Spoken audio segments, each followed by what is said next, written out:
అందరికీ నమస్తే. నేను మీ భార్గవి. వెల్కమ్ బ్యాక్ టు అమ్మ చేతి వంట. ఈరోజు వీడియోలో టేస్టీ రవ్వ లడ్డు రెసిపీని మీతో షేర్ చేయాలనుకుంటున్నాను. సంక్రాంతి స్పెషల్గా పక్కా కొలతలు చూపిస్తున్నానండి. ఈ ప్రాసెస్లో అండ్ ఈ కొలతల్లో మీరు రవ్వ లడ్డు చేస్తే ఇంకా వేరే ఎక్కడా వెతకాల్సిన పని లేదు, ఎక్కడా చూడాల్సిన పని లేదు. 100% పక్కాగా సూపర్ టేస్టీగా సాఫ్ట్గా రవ్వ లడ్డుని తయారు చేసేసుకోవచ్చు. అండ్ జనరల్గా రవ్వ లడ్డు అనేది చాలా తక్కువ రోజులు నిల్వ ఉంటుంది. బట్ ఈ ప్రాసెస్లో చేస్తే మీకు రవ్వ లడ్డు బయట పెట్టినా కూడా కనీసం అట్లీస్ట్ 1 మంత్ అయినా స్టోర్ ఉంటుంది.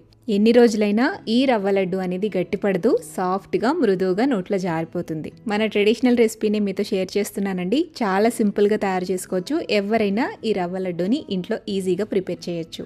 ఇలాంటి స్పెసిఫిక్ రెసిపీస్ అనేవి చాలా వరకు మన ఛానల్లో ఉంటూ ఉంటాయండి. ఎస్పెషల్గా పిండి వంటల్లో అవి ఎప్పటికైనా ఎవర్ గ్రీన్ రెసిపీస్ అనమాట.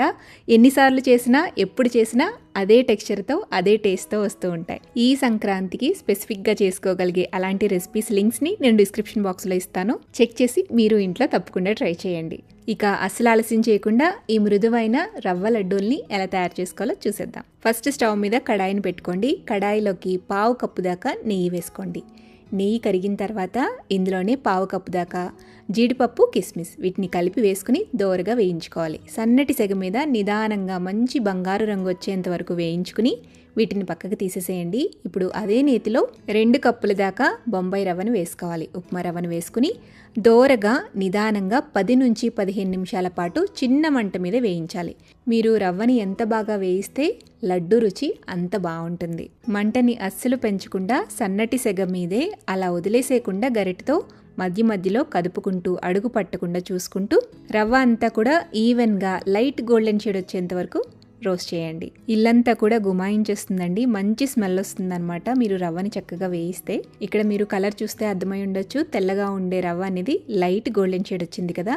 ఇలా వేయించుకున్న రవ్వలోకి మనం ఏ కప్పుతో అయితే రవ్వ తీసుకున్నామో అదే కప్పుతో 1.5 కప్పు దాకా పచ్చి కొబ్బరి తురుము వేసుకోవాలి.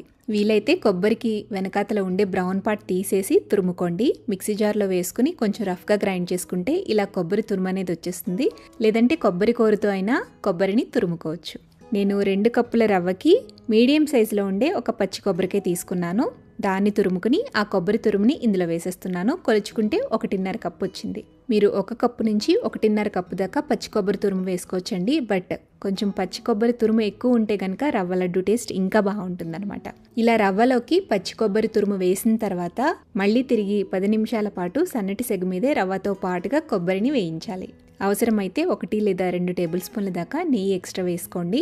నిదానంగా గరిటెతో కలుపుతూ అడుగు పట్టకుండా వేయించండి. సో టోటల్గా నేను తీసుకున్న రవ్వ క్వాంటిటీకి ఇదంతా కూడా వేయించడానికి నాకు 20 నుంచి 25 మినిట్స్ 25 నిమిషాల టైం పట్టిందనమాట. ఈ విధంగా దోరగా కమ్మని వాసన వచ్చేంత వరకు బాగా వేయించుకున్న తర్వాత దించే ముందుగా 1 టీ స్పూన్ దాకా యాలకుల పొడి వేసుకోండి. అంతా ఒకసారి కలిపేసేసి స్టవ్ ఆపి వేయించుకుని పక్కన పెట్టుకున్న డ్రై ఫ్రూట్ బౌల్లోకి తీసుకుని అంతా కలిపి ఒక పక్కన ఉంచండి. ఇప్పుడు రవ్వ లడ్డు కోసం పాకం పట్టాలి. దానికోసం స్టవ్ మీద కడాయిని పెట్టుకుని మనం ఏ కప్పుతో రవ్వ తీసుకున్నామో అదే కప్పుతో 1.35 కప్పు దాకా పంచదార వేసుకోండి. ఇందులోనే 1/2 కప్పు దాకా నీళ్లు కూడా వేసి స్టవ్ ఆన్ చేసుకుని పంచదార కరిగేంత వరకు గరిటెతో కలుపుతూ ఉండండి. సన్నటి సెగ మీద ఈ పంచదారని కరగనివ్వండి. జస్ట్ పంచదార కరిగితే సరిపోతుందండి. మనం నీళ్ళు ఎక్కువ వేయలేదు కాబట్టి వెంటనే పాకం అనేది వస్తుందన్నమాట. ఇలా లేత తీగ పాకం రావాలి. వేళ్ల మధ్యలో ఇలా సన్నటి తీగ వస్తే సరిపోతుంది. వెంటనే ఇందులోకి కలిపి పక్కన ఉంచిన రవ్వని డ్రై ఫ్రూట్స్తో సహా వేసేసేయండి. చిన్న మంట మీదే ఇలా గరిటెతో కలుపుతూ 1-2 నిమిషాల పాటు స్టవ్ మీద ఉంచండి. ఈ పాకంలో కాస్త రవ్వ ఉడికితే చాలు. ఇలా కొద్దిగా దగ్గర పడిన తర్వాత స్టవ్ ఆపేసేయండి. ఈ కడాయిని పక్కన ఉంచి మధ్య మధ్యలో గరిటెతో కలుపుతూ కాస్త చల్లారనివ్వండి. ఒక 5 నిమిషాలకి మనం చేత్తో పట్టుకోవడానికి వీలుగా ఉండేటట్టు చల్లారిపోతుంది. ఆ తర్వాత చేత్తో మ్యాష్ చేసుకుంటూ లడ్డూల కింద చుట్టేసుకోవటమే. ఇది కొంచెం గోరువెచ్చగా ఉన్నప్పుడు మీకు లడ్డూ చుట్టడం చాలా ఈజీ అయిపోతుంది.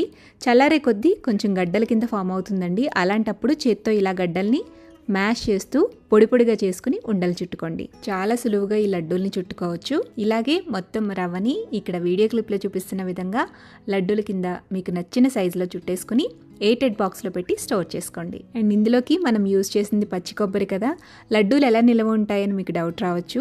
రవ్వతో పాటుగా మనం పచ్చి కొబ్బరిని వేయించినప్పుడే అందులో చెమ్మంతా పోతుందండి. అండ్ అలాగే పాకం పట్టి చేస్తున్నాం కాబట్టి ఈ లడ్డూలు చెడిపోయే ఛాన్సే ఉండదు. ఈ రవ్వ లడ్డూలు ఎంత సాఫ్ట్గా ఉంటాయో మీకు క్లియర్గా చూపించడం కోసం 2 రోజుల తర్వాత, లడ్డూ చేసిన 2 రోజులకి ఈ లడ్డూల్ని విరిచి చూపిస్తున్నాను. చూడండి, తుంచుతుంటే సాఫ్ట్గా అలా విరిగిపోతున్నాయి కదా. సో ఎన్ని రోజులైనా లడ్డూలు ఇంతే మృదువుగా ఉంటాయి. అంతేనండి, ఎంతో మృదువైన పర్ఫెక్ట్ రవ్వ లడ్డూని చాలా ఈజీగా తయారు చేసుకోవచ్చు. ఒక్కసారి ఈ రవ్వ లడ్డూని ట్రై చేసి రుచి చూసిన తర్వాత ఆ టేస్ట్ కోసమైనా మళ్ళీ ఎప్పుడు చేసుకుందామా అని వెయిట్ చేస్తారు. అంత టేస్టీగా ఉంటాయి. మీరు కూడా తప్పకుండా ఈ పండగకి రవ్వ లడ్డూని ఇంట్లో ట్రై చేయండి. ట్రై చేసి టేస్ట్ చేసిన తర్వాత మీ ఫీడ్బ్యాక్ని నాతో షేర్ చేయడం అస్సలు మర్చిపోవద్దు. వీడియో నచ్చితే లైక్ చేయండి, మీ ఫ్రెండ్స్కి, రిలేటివ్స్కి షేర్ చేయండి. మరిన్ని టేస్టీ సింపుల్ క్విక్ రెసిపీస్ కోసం అమ్మ చేతి వంట ఛానల్ని సబ్స్క్రైబ్ చేయండి.